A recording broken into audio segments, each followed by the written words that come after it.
Allahumma wa sallim ala. Assalamualaikum warahmatullahi wabarakatuh.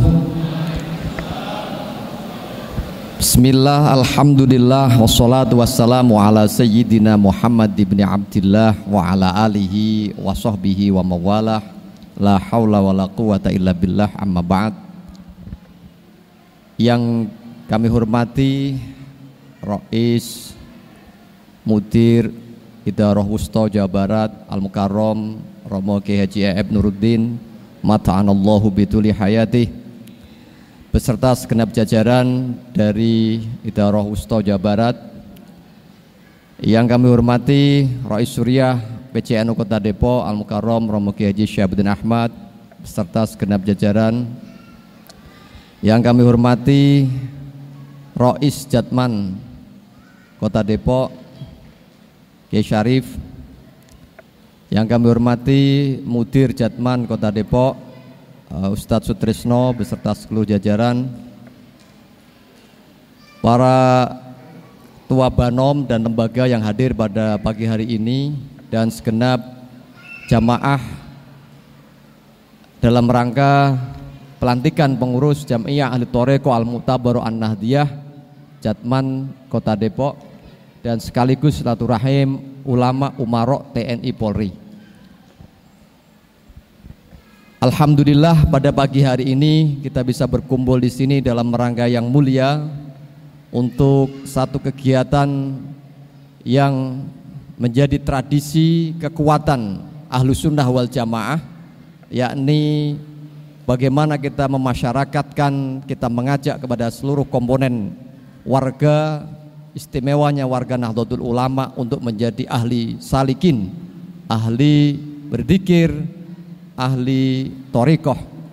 Mudah-mudahan kegiatan ini betul-betul mendapatkan substansi dari apa yang dimaksudkan kelahiran Jam'iyah Thoriqah ini. Kita tahu bahwa masyarakat kita memiliki kekuatan luar biasa untuk bertahan, untuk menjadi pribadi-pribadi yang saleh, dan kekuatan itu terutama dimiliki karena kita semuanya menjadi ahli zikir, ahli ibadah, ahli orang yang mengingat kepada Allah Subhanahu wa ta'ala.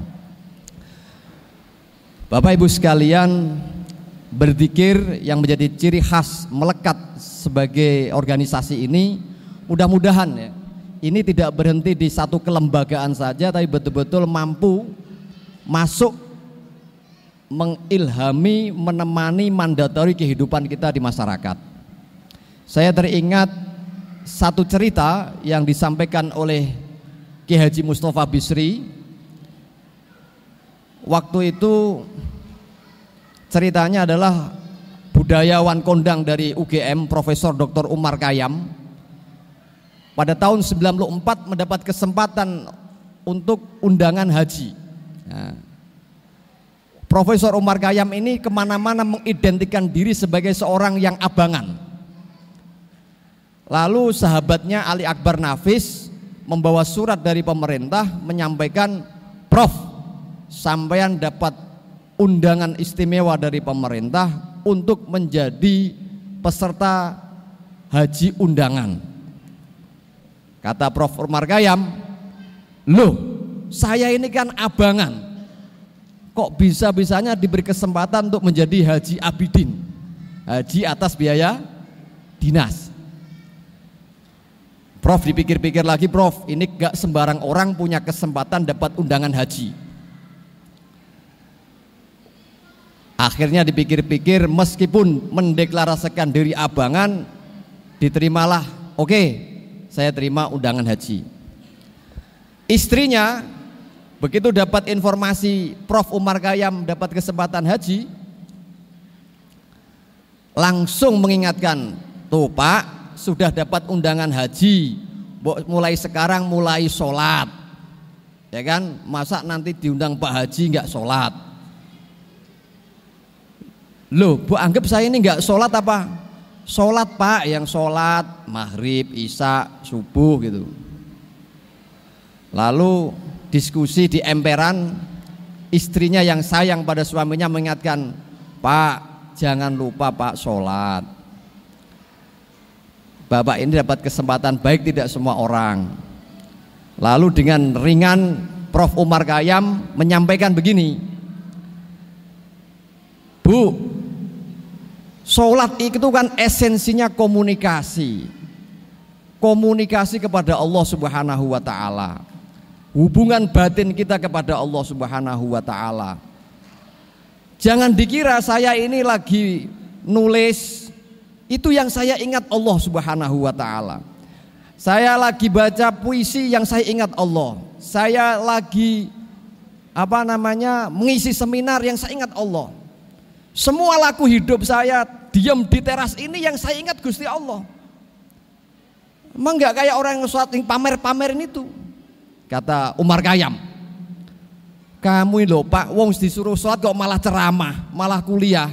Mbok yang sholat tuh gampang Pak, tinggal ini waktunya duhur, sholat duhur. Gitu loh Pak, namanya sholat. Malah ceramah," katanya. Dari diskusi ini akhirnya Prof. Umar Khayyam, wah nggak bagus ini kalau terusin, konflik antara dia dan istrinya. Akhirnya diputuskan Umar Khayyam beserta anggota keluarga rombongan silaturahmi ke Rembang. Datang sowan Kiai Mustafa Bisri. Sowan cerita-cerita ngalor ngidul. Akhirnya pada satu cerita sampailah pada topik, "Gus, saya mau tanya. Kemarin istri saya itu cerita suruh saya sholat yang begini. Lalu saya sampaikan, saya ini juga sholat Bu. Saya ini setiap kali kemana-mana ingatnya Gusti Allah. Dalam tulisan saya yang saya renungkan Allah. Dalam pembacaan saya ingat Allah. Tidak seperti sholat orang-orang itu yang sholat juga masih pada korupsi, sholat masih pada mendolimi orang, sholat masih gak mau membantu orang. Di mana letak sholatnya Gus?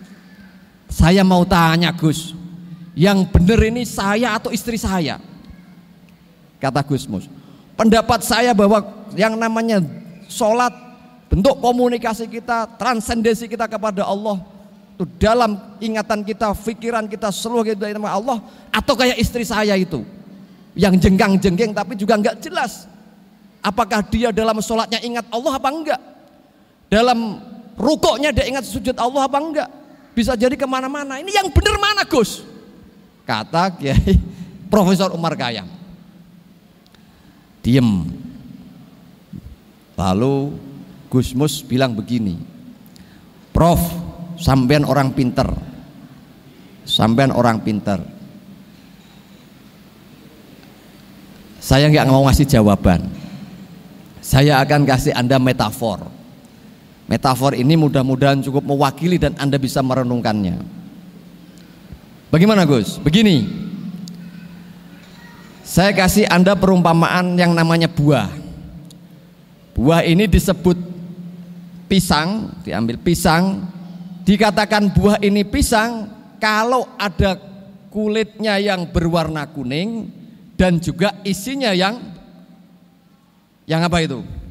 Empuk itu. Nah, inilah yang disebut namanya pisang.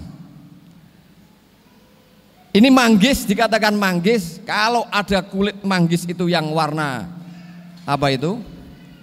Merah marun, lalu di dalamnya ada kotak-kotak putih itu. Itulah namanya buah manggis. Jadi tidak bisa dikatakan ini manggis, ini mangga, ini pisang kalau hanya kulitnya saja. Di mana isinya? Isinya saja juga nggak bisa mewakili pisang. Nah, ini kata Kiai Mustafa Bisri. Diem ke Profesor Umar Khayyam. Saya tadi udah diwanti-wanti ini sebetulnya nggak boleh lebih dari 2 menit Pak. Ini mentang-mentang nggak nyumbang langsung dikasih waktunya 2 menit katanya gitu ini.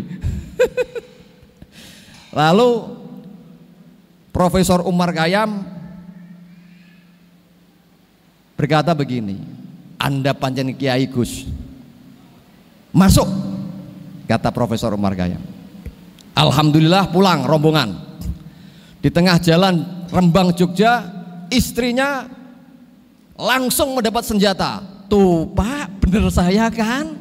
Sholat Pak, jangan nggak sholat, itu harus dilakukan. Profesor Umar Khayyam diem aja. Sampailah perjalanan di Malioboro, ada toko souvenir yang ada tulisannya adalah siapa yang belum sholat. Nah, kalau Jawanya sopo sing durung sholat, dibeli sama Umar Khayyam lalu dipajang di ruang tamu. Sopo sing durung sholat, begitu assalamualaikum dibaca, sopo sing durung sholat, aku.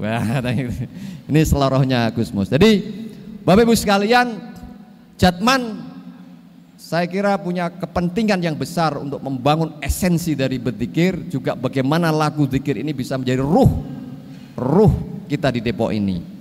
Jadi bagaimana substansi zikir toreko itu mampu menyentuh relung-relung peradaban terutama di kota Depok. Inna fi khalqis samawati wal ardh wa ikhtilafil laili wan nahari la ayatil lil albab alladzina yadhkurunallaha qiyaman wa qu'udan wa ala junubihim wa yatafakkaruna fi khalqis samawati wal ardh rabbana ma khalaqta hadza batila subhanaka faqina adzabannar. Jadi di dalam zikir itu komplit.